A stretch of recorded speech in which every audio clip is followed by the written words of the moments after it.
Baik, sekali lagi selamat pagi, selamat Sabat untuk kita semua. Hari ini hari Sabat tanggal 8 November 2025. Kita akan melanjutkan kita punya pelajaran dari buku Step to Christ atau Kebahagiaan Sejati, dan kita sudah di chapter 2 yang berjudul The Sinner, eh, kebutuhan orang berdosa akan Kristus atau The Sinner Needs of Christ ya. Jadi ini sudah pertemuan kedua dari pelajaran ini, dari chapter 2 ini. Dan bagian pertama kita sudah pelajari waktu 2 minggu lalu ya, karena minggu lalu kita tidak ada Bible study. Jadi kita akan lanjutkan apa yang sudah kita pelajari waktu 2 minggu lalu. Dan seperti biasa saudara-saudara, sebelum kita mulai, kita akan review untuk apa yang sudah kita pelajari waktu lalu ya. Jadi di chapter pertama kita sudah pelajari tentang kebaikan Tuhan bagi kita, bahwa segala sesuatu yang Tuhan sudah buat bagi kita, bagaimana Dia ciptakan dunia, semuanya untuk kebahagiaan manusia saja. Semuanya untuk kebahagiaan manusia. Dan walaupun manusia jatuh dalam dosa, tetapi kebaikan Tuhan masih bisa dilihat dari ciptaannya. Walaupun sudah nggak seperti sama sebelum walaupun sudah nggak sama seperti sebelum manusia berdosa, tetapi kita masih bisa melihat kebaikan Tuhan. Semuanya untuk kebahagiaan manusia. Nah, dan di chapter 2 ini dibilang begini. Dibilang tidaklah cukup hanya untuk menyadari kasih dan kemurahan Allah, untuk melihat kebaikan hati dan kelembutan kebapaan dari tabiatnya. Tidaklah cukup pula untuk mengerti hikmat dan keadilan dari hukumnya, serta melihat bahwa hukum itu berdiri di atas dasar kasih yang kekal. Jadi kita sudah pelajari ya, sangat luar biasa kasih Tuhan kepada manusia di chapter 1. Tetapi di chapter 2 ini bilang tidak cukup. Ini tidak cukup untuk menyadari bahwa ini kasih kemurahan Allah. Tidak cukup untuk melihat kebaikan hati dan kelembutan Bapa. Ini katanya nggak cukup. Dia bilang ya. Tidak cukup untuk mengerti. Tetapi kita tahu ya, ini sangat penting untuk melihat kebaikan Bapa bagi kita. Tapi itu di step awal ya, langkah pertama. Tapi tidak cukup kita sampai di langkah awal. Kita harus ada langkah-langkah selanjutnya ya, selanjutnya. Dan Rasul Paulus bilang begini, dan dia bilang, Rasul Paulus melihat semua ini ketika ia berseru, jadi aku setuju bahwa hukum itu baik, hukum Taurat adalah kudus, dan perintah juga adalah kudus, benar dan baik. Tetapi ia menambahkan dengan kepedihan jiwa yang dalam dan keputusasaan yang pahit. Aku daging terjual di bawah kuasa dosa. Jadi saudara-saudara, ini eh, tadi dibilang bahwa kita nggak cukup untuk melihat kebaikan Tuhan. Kenapa? Karena kita ini daging.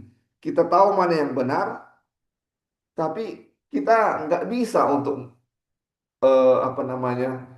Kita nggak bisa untuk melakukan sesuatu yang benar. Makanya dibilang kita butuh sesuatu yang dari luar, yaitu kuasa dari luar, yaitu Kristus ya. Nanti kita akan pelajari pada eh, pelajaran ini. Jadi intinya tidak cukup untuk melihat kebaikan Tuhan, harus ada sesuatu langkah selanjutnya yang harus apa? Kita lihat ya, kita lihat. Dan di pelajaran waktu lalu di chapter 2 ini kita sudah melihat ya bagaimana keadaan manusia. Bagaimana keadaan manusia setelah jatuh dalam dosa. Nah, kita lihat ya, manusia pada mulanya dikaruniai kuasa-kuasa yang mulia dan pikiran yang seimbang. Ia sempurna dalam keberadaannya dan hidup selaras dengan Allah. Pikiran-pikirannya murni, tujuan-tujuannya kudus. Tetapi melalui ketidaktaatan, kuasanya menjadi rusak dan keegoisan menggantikan kasih. Jadi sebelum manusia jatuh dalam dosa, kita sudah melihat ya bahwa dia sempurna, selaras dengan Allah. Dan hatinya ini, pikirannya ini adalah kasih, kasih yang ada di dalam ini ya. Atau kalau kita lihat di 1 Korintus 4, Manusia itu seperti itu. Sabar, segala sesuatu yang ada di 1 Korintus itu sama seperti itu ya, sebelum jatuh dalam dosa. Selaras dengan Allah, selaras dengan Allah.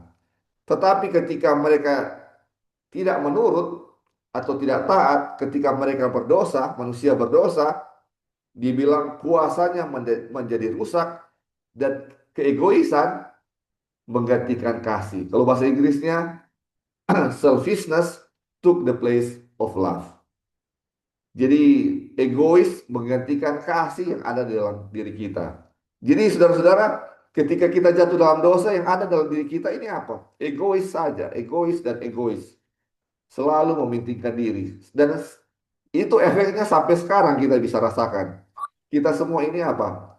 Egois. Harus mementingkan kita punya kepentingan dulu daripada orang lain. Itu yang kita rasakan ya sampai saat ini. Yang saya juga merasakan keegoisan dalam diri saya. Apa-apa semua untuk kepentingan saya pribadi ya. Ini luar biasa. Terus kita akan lihat ya saudara-saudara. Tadi sudah dibilang salah satu akibat ketidaktaatan atau tidak menurut adalah selfish menggantikan kasih. Baru ini akibat ketaatan selanjutnya dibilang tabiatnya menjadi begitu lemah karena pelanggaran sehingga ia tidak mungkin dengan kekuatannya sendiri dapat melawan kuasa kejahatan. Ia menjadi tawanan iblis dan akan tetap demikian untuk selama-lamanya jika Allah tidak campur tangan secara khusus. Jadi saudara-saudara, kita lihat kalau Tuhan tidak campur tangan ketika manusia jatuh dalam dosa, dibilang apa? Dia akan menjadi tawanan iblis untuk selama-lamanya. Selfish selama-lamanya dia akan menjadi egois. Terus apa dibilang? Lemah ya, menjadi begitu lemah. Dan dibilang dengan kekuatan kita sendiri kita tidak dapat melawan kejahatan. Saudara-saudara, kita tidak dapat melawan kejahatan dengan kekuatan kita sendiri. Kalau Tuhan tidak campur tangan. Ini luar biasa ya. Terus dibilang, tetapi setelah berdosa, ia tidak lagi menemukan sukacita dalam kekudusan. Dan ia berusaha untuk bersembunyi dari hadapan Allah. Hati itu tidak selaras dengan Allah dan tidak menemukan kesenangan dalam persekutuan dengannya. Ini yang terjadi saudara-saudara akibat dosa. Pertama, kita tidak mungkin untuk apa namanya? Untuk melawan kejahatan dengan kita punya kekuatan. Tidak mungkin. Kedua, ketika kita jatuh dalam dosa, kita tidak menemukan sukacita dalam kekudusan. Jadi saudara-saudara, ketika kita bersekutu dengan Tuhan, misalnya kita mau belajar Alkitab, tidak ada sedikit pun kesenangan dari diri kita ya saudara, dalam diri kita. Mau yang menurut yang baik-baik, kita tidak suka cita untuk hal-hal itu ya. Ketika kita mau belajar ini, belajar itu, tidak ada kesenangan. Mau berdoa pun kita sebenarnya nggak suka ya. Ini kita karena kita punya keberdosaan ini. Dan ini dibilang ia berusaha untuk bersembunyi dari hadapan Allah. Hati itu tidak selaras dengan Allah. Terus dibilang ya, ini karena ketidaksenangan dengan bersekutu dengan Tuhan, dibilang orang berdosa tidak akan berbahagia berada di hadapan Allah. Ia akan menghindar dari persekutuan dengan makhluk-makhluk yang suci.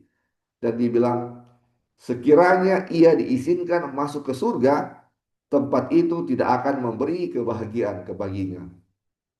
Saudara-saudara, kalau hati kita tidak diperbaharui, atau sama seperti Nikodemus dilahirkan kembali, kita sama seperti manusia yang pertama kali jatuh dalam dosa, yang tidak disucikan, dia bilang apa?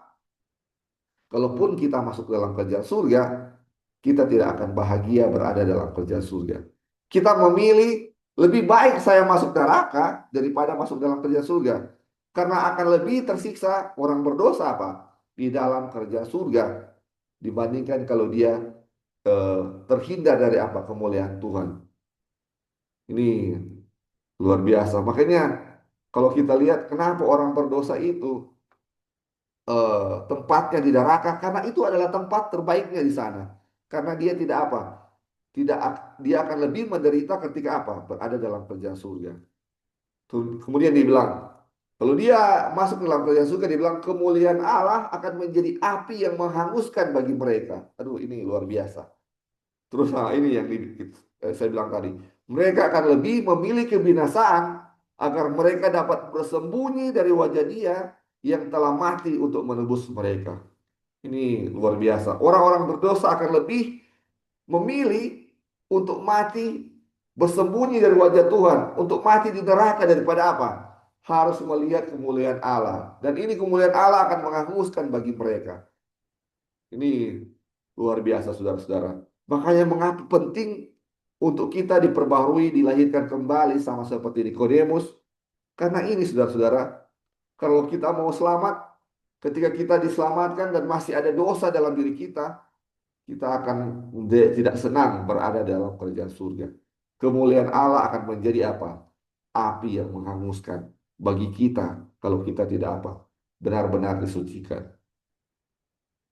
Terus dia bilang, adalah hal yang mustahil bagi bagi kita dengan kekuatan kita sendiri untuk melarikan diri dari lubang dosa tempat kita tenggelam. Hati kita jahat dan kita tidak dapat mengubahnya. Siapa dapat mendatangkan yang tahir dari yang najis? Seorang pun tidak. Saudara-saudara, ini adalah kita punya kealamian masing-masing kita sebagai orang berdosa. Kita tidak ada kekuatan dari diri kita sendiri untuk melarikan diri atau terlepas dari dosa kita di mana kita sudah apa? Sudah jatuh. Kita punya hati sekiranya jahat ya. Kita jahat, kita punya dasar hati ini jahat, egois seperti dibilang tadi ya. Ketika manusia jatuh dalam dosa, keegoisan menggantikan kasih yang ada dalam hati kita. Dan dibilang ini kita tidak dapat mengubahnya. Hati kita jahat, egois, dan kita tidak dapat mengubahnya. Terus dibilang siapakah yang dapat mendatangkan yang tahir dari yang najis? Atau kalau bahasa ini dibilang bagaimana pohon yang jahat bisa menghasilkan pohon yang baik? Atau bagaimana pohon mangga bisa menghasilkan buah durian misalnya? Tidak bisa.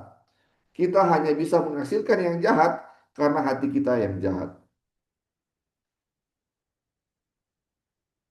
Terus dia bilang, harus ada kuasa yang bekerja dari dalam suatu kehidupan baru yang berasal dari atas sebelum manusia dapat diubah dari dosa kepada kekudusan.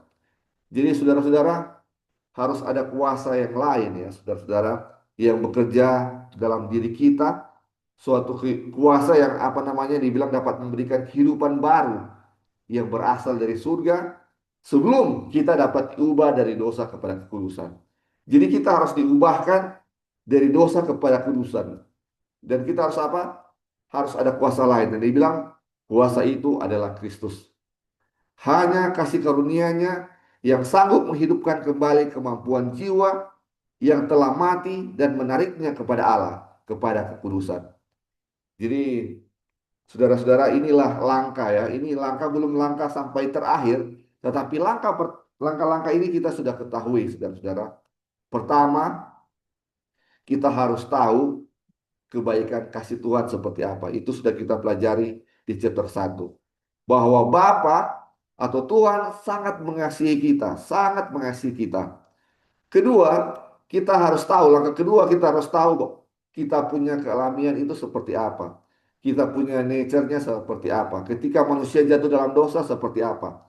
Penuh dosa dan kita punya kasih sudah digantikan oleh keegoisan. Kita harus tahu semua bahwa kita ini adalah manusia yang egois.